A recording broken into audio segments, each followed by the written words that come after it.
આવતા, પણ પ્રભુના સમગ્ર લીલા પરિકર પણ લઈને આવે છે.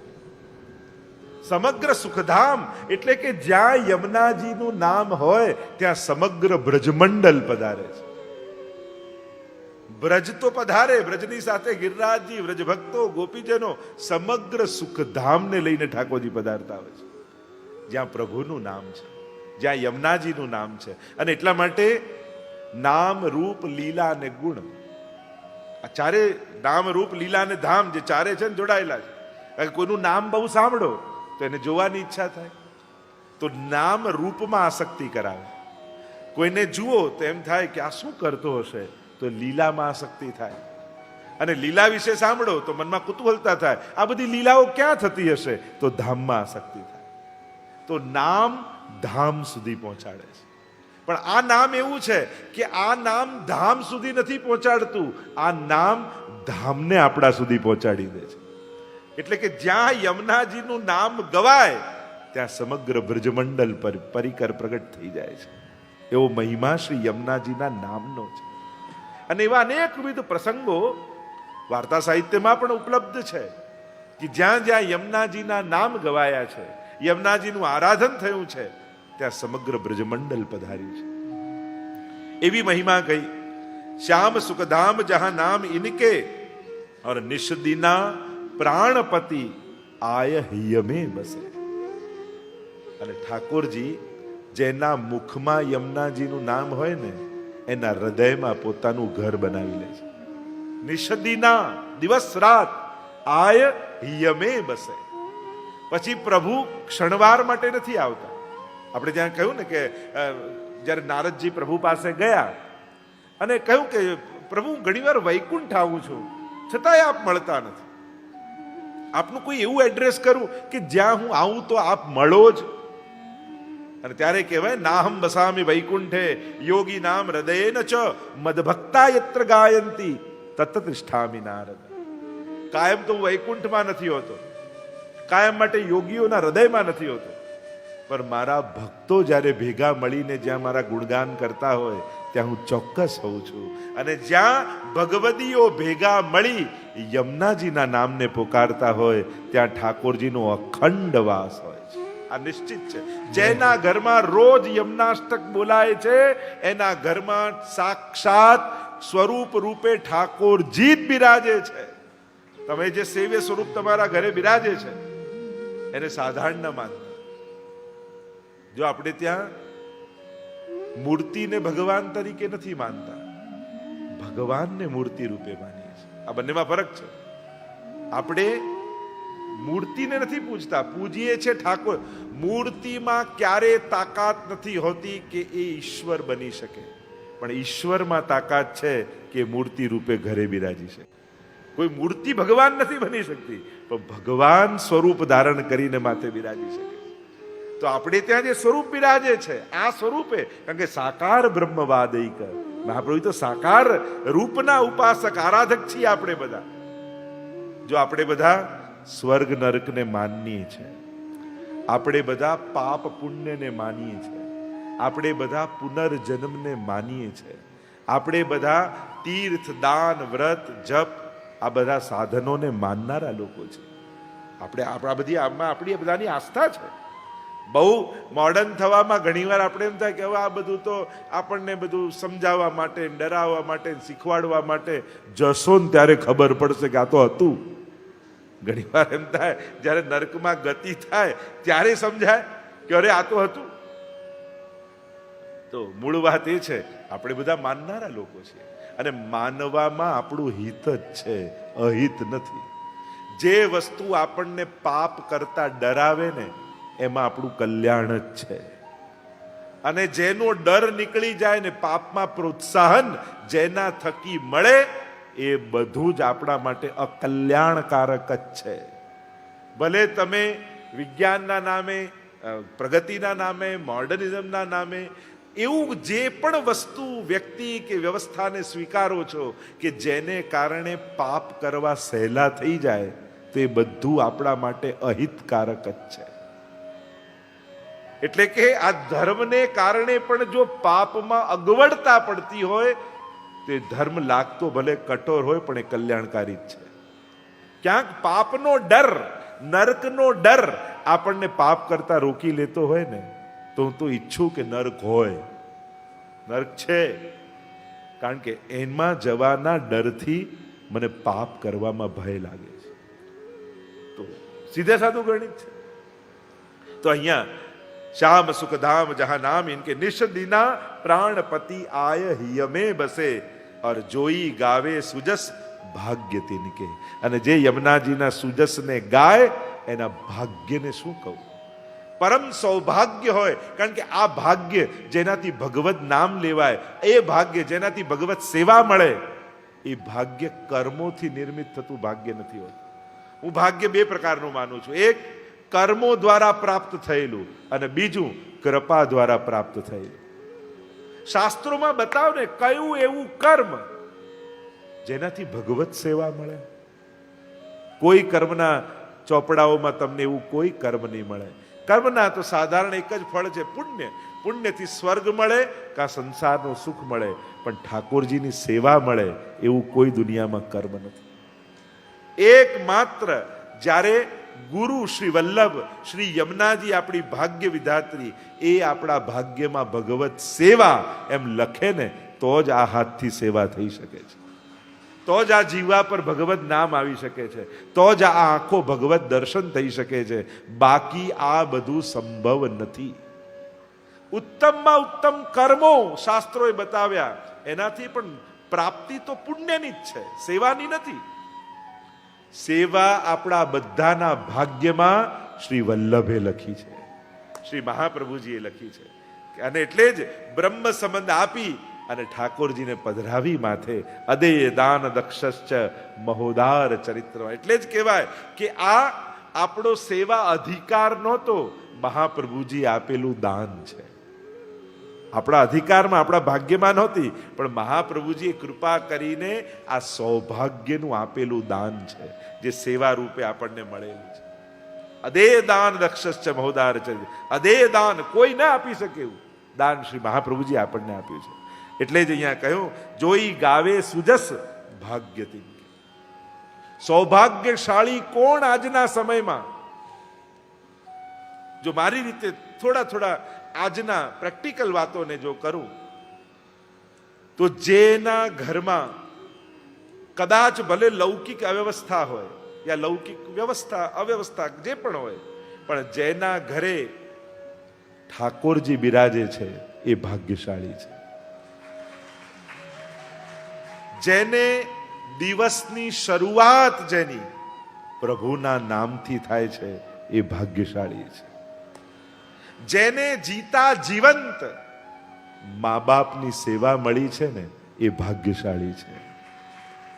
જેના ઘરમાં એક દીકરી હોય એ ભાગ્યશાળી છે. જેના મુખમાં શ્રી યમુનાજીનું નામ આવતું હોય રોજ, એ ભાગ્યશાળી છે. જેને રોજ જય શ્રી કૃષ્ણ કરવા માટે રોજ એક વૈષ્ણવ સામે મળતો હોય તો એ ભાગ્યશાળી છે. અને લંડન માટે કહું, જેને દર અઠવાડિયે શ્રીનાથ ધામ જવા મળતું હોય, એ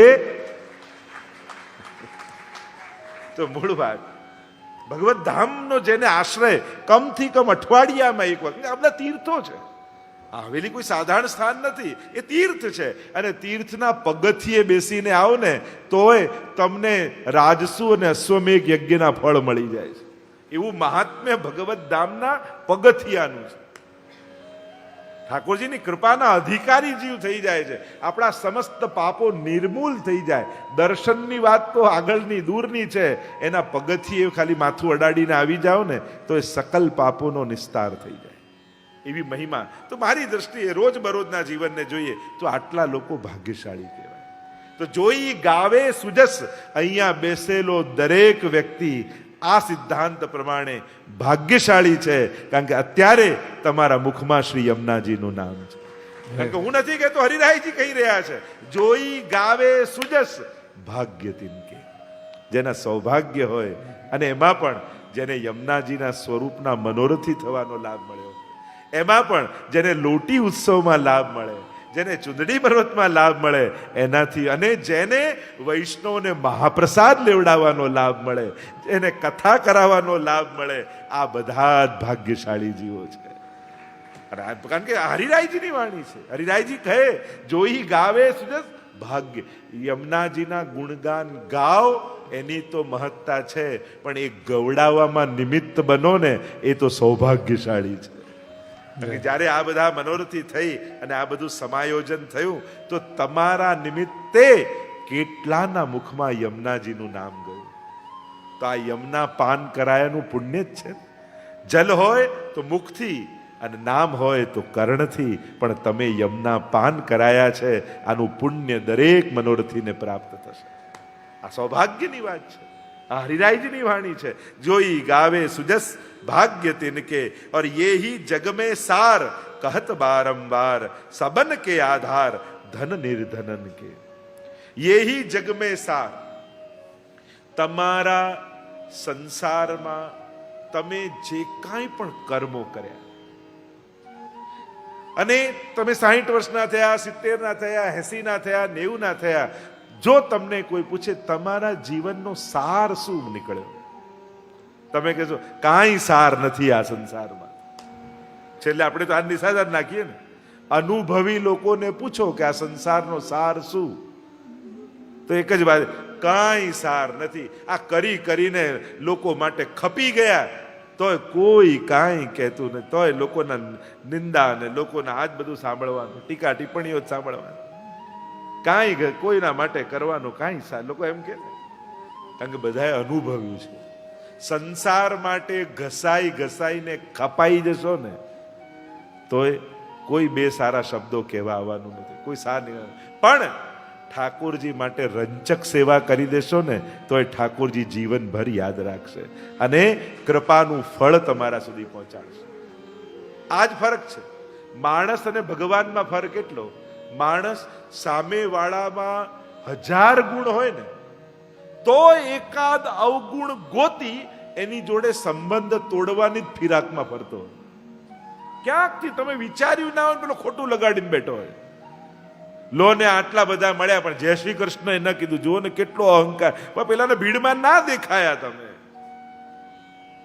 એને કલ્પના ન હોય ને આ ખોટું લગાડીને બેઠા હોય. માણસનો સ્વભાવ 1000 ગુણોની વચ્ચે એક અવગુણ ગોતીને પણ સંબંધ તોડી દે. અને ભગવાનનો સ્વભાવ કયો, લાખો દુર્ગુણોની વચ્ચે પણ એક ગુણ ગોતી અને ઠાકોરજી તમારા પર કૃપા કરી દે છે, તમારી જોડે સંબંધ તોડી દે. પૂતનામાં 1000 અવગુણ, વિષપાન કરાવે, ઠાકોરજીએ કયો ગુણ ગોત્યો? અરે આણે તો માં જેવી ક્રિયા કરી અને એને માની ગતિ ભગવાને આપી દીધી. શિશુપાલે 100 ગાળો આપી, ભગવાને શું વિચાર કર્યો? તે 100 વાર મને યાદ કર્યો, લાવ તારો ઉદ્ધાર કરી દો. આ ભગવાનનો સ્વભાવ. 1000 અવગુણોની વચ્ચે પણ એક ગુણ ગોતી અને પ્રભુ કૃપા કરે. આ ઠાકોરજીનો સ્વભાવ. જીવ 1000 ગુણોમાં અવગુણ ગોતી લે છે, ભગવાન 1000 અવગુણોમાં એક ગુણ ગોતી લે છે. તો યમુનાજી કહે યહી જગ મેં સાર, એટલે આ જીવનનો સાર કઈ હોય. વ્યક્તિ તરીકે ભલે જન્મ લીધો, જાઓ ત્યારે વૈષ્ણવ તરીકે જજો. જ્યારે દુનિયામાં આવ્યા ત્યારે વ્યક્તિ બનીને જન્મ્યા, પણ દુનિયા છોડો ને તો આ એક વૈષ્ણવ જઈ રહ્યા છે એમ ગામવાળા કહેવા જોઈએ. તમને એક વ્યક્તિ તરીકે તમે તમારી ઓળખાણ ન હોવી જોઈએ.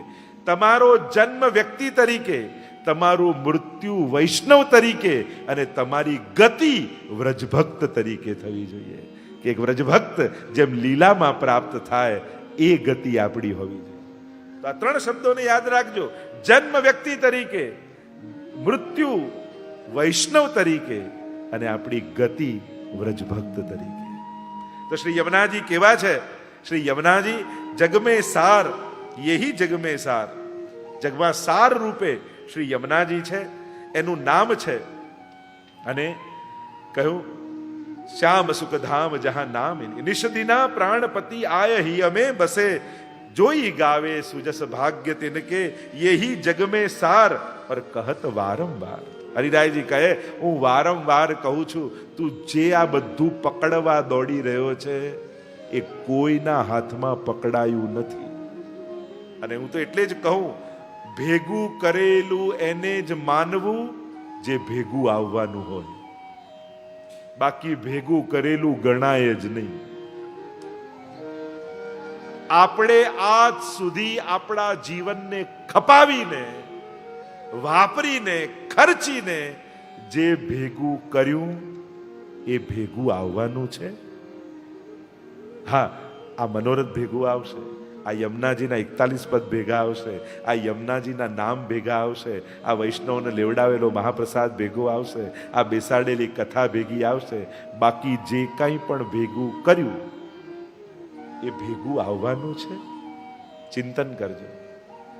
ભોગ કેટલો મોટો આપ્યો છે આ ભેગું કરવામાં. તમે જે ભેગું કર્યું છે બહુ જ સસ્તું છે, કારણ કે કિંમત તમે બહુ મોટી ચૂકવી છે.